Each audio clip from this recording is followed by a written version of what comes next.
Yes, നമ്മൾ കഴിഞ്ഞിടയ്ക്ക് കേട്ടിട്ടുണ്ടായിരുന്നു, അതായത് അവതാറിന്റെ trailer leak ആയിട്ടുണ്ടായിരുന്നു എന്നുള്ളൊരു കാര്യം. ഇപ്പൊ നോക്കിക്ക്, അത് ലീക്ക് ആയത് കൊണ്ട് തന്നെ നമുക്ക് അതിന്റെ ഒരു ഒഫീഷ്യൽ ട്രെയിലർ നമുക്ക് ലഭിച്ചിട്ടുണ്ടായിരുന്നു. ആൻഡ് നമ്മൾ ഇന്ന് ഈ ഒരു ട്രെയിലറിന്റെ റിയാക്ഷൻ ആണ് നമ്മൾ ഇന്ന് ഇവിടെ ചെയ്യാൻ പോണേ. ഞാൻ നല്ല രീതിയിൽ തന്നെ എക്സൈറ്റഡ് തന്നെയാണ് ഇതിന്റെ പുതിയ പാർട്ടിൽ എന്തൊക്കെ കാര്യങ്ങൾ കാണാൻ കഴിയുന്നുള്ളൊരു കാര്യം കാണാൻ വേണ്ടി തന്നെ. അപ്പോൾ ഈ കൂടുതൽ കാര്യങ്ങൾ പറഞ്ഞ ടൈം നിങ്ങൾ ഇതിന് നേരെ നമുക്ക് ട്രെയിലർ ചെക്ക്ഔട്ട് ചെയ്ത് നോക്കാം. Here we go. ഓക്കെ, അവരിപ്പോഴും അവിടെയൊക്കെ തന്നെയാണ്. വേ ഓഫ് വാട്ടറിന്റെ അതേ സെറ്റൊക്കെ നമുക്ക് വീണ്ടും കാണാം. CG VFX പറയേണ്ട കാര്യമില്ല. James Cameron പൊളിക്കുന്നു.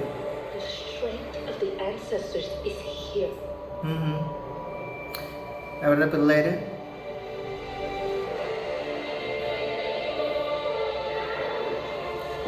കുറെ പുതിയ ക്രീച്ചേഴ്സ് നമുക്ക് കാണാൻ കഴിയും. കിടിലം വിഷ്വൽ. ഇതൊക്കെയാണ് ഐമാക്സിൽ കാണേണ്ട പടം. ഐമാക്സിലും അതുകൂടാതെ തന്നെ 3Dയിലും കണ്ട പടം.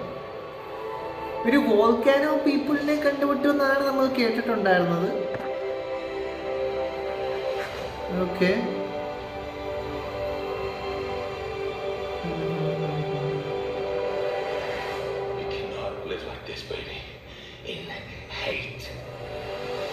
ഓക്കെ,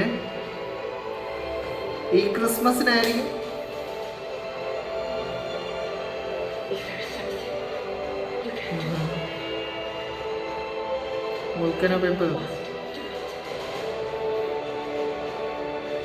മിലിറ്ററി വീണ്ടും തിരിച്ചു വരുന്നു.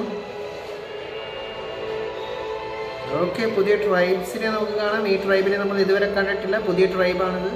ഇതായിരിക്കും വോൾക്കാനോ ട്രൈബ്. Volcano tribe.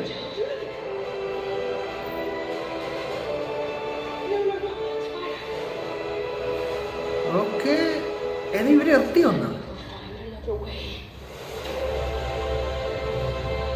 അത് വെയിലാണ്. കൊള്ളാം, കിടിലൻ.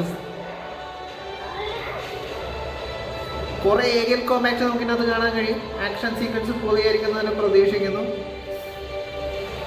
വേ ഓഫ് വാട്ടർ സത്യം പറഞ്ഞാൽ എൻ്റെ ചെയ്ത രീതി എനിക്ക് ഇഷ്ടപ്പെട്ടിട്ടുണ്ടായിരുന്നു.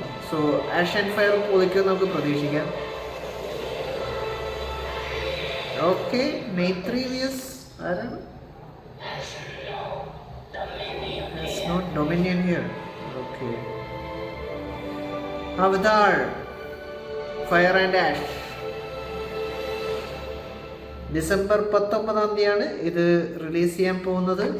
സോ നിങ്ങൾക്ക് എന്ത് തോന്നുന്നു? നിങ്ങൾ ആക്ച്വലി ട്രെയിലർ കണ്ടിട്ട് നിങ്ങൾക്ക് ഇഷ്ടപ്പെട്ടോ? നിങ്ങൾക്ക് വേ ഓഫ് വാട്ടർ നിങ്ങൾക്ക് ഇഷ്ടപ്പെട്ടിട്ടുണ്ടായിരുന്നു? അതോ ആദ്യത്തെ അവതാർ ഫിലിം തന്നെയായിരുന്നു നിങ്ങൾക്ക് ഇഷ്ടപ്പെട്ടിട്ടുണ്ടായിരുന്നത്? അഭിപ്രായങ്ങൾ താഴെ കമൻറ്റ് ബോക്സിൽ കമൻറ്റ് ചെയ്യാവുന്നത് തന്നെയാണ്. എനിക്കറിയാം ഇത് നമ്മുടെ ഒരു ക്യുക്ക് റിയാക്ഷനാണ്. നമ്മൾ ആക്ച്വലി നമ്മൾ ന്യൂസ് വീഡിയോ ചെയ്ത സമയത്ത് ഞാൻ പറഞ്ഞിട്ടേ ഉണ്ടായിരുന്നത് നിങ്ങളോട്, മിക്കവാറും നിങ്ങൾ ഈ ഒരു വീഡിയോ കാണുന്നതിന് മുമ്പ് വരുന്നതാണ് ഈ ട്രെയിലർ പബ്ലിഷ് ചെയ്യുന്നതൊരു കാര്യം. നേരിക്കുന്നത് നമ്മുടെ ട്രെയിലർ അത് ലീക്ക് ആയതുകൊണ്ടാണ് നമുക്ക് ഇത്രയും പെട്ടെന്ന് നമുക്ക് ലഭിച്ചിട്ടുണ്ടായിരുന്നത്. സോ അഭിപ്രായങ്ങൾ കമൻറ്റ് ബോക്സിൽ കമൻറ്റ് ചെയ്യാം. നിങ്ങൾ ഈ ഒരു പടം 3D IMAX-ൽ കാണാൻ നിങ്ങൾ താല്പര്യമുണ്ടെങ്കിൽ ഇങ്ങനത്തെ പടങ്ങളാണ് പോയി 3D IMAX എക്സ്പീരിയൻസ് ചെയ്യേണ്ട ഒരു കാര്യം. കാരണം നമുക്ക് ആ ഒരു 3D എഫക്റ്റ് നന്നായിട്ട് കിട്ടുന്നത് തന്നെയായിരിക്കും. സോ അഭിപ്രായങ്ങൾ കമൻറ്റ് ബോക്സിൽ കമൻറ്റ് ചെയ്യാം. വീഡിയോ ഇഷ്ടപ്പെട്ട ലൈക്കും ഷെയർ ചെയ്യാൻ തന്നെയാണ്. ഇഷ്ടപ്പെട്ടിലേക്ക് എന്നാണ് ഡിസ്ലൈക്ക് ചെയ്യാൻ തന്നെയാണ്. So stay safe guys, stay awesome. See you guys next episode. Point.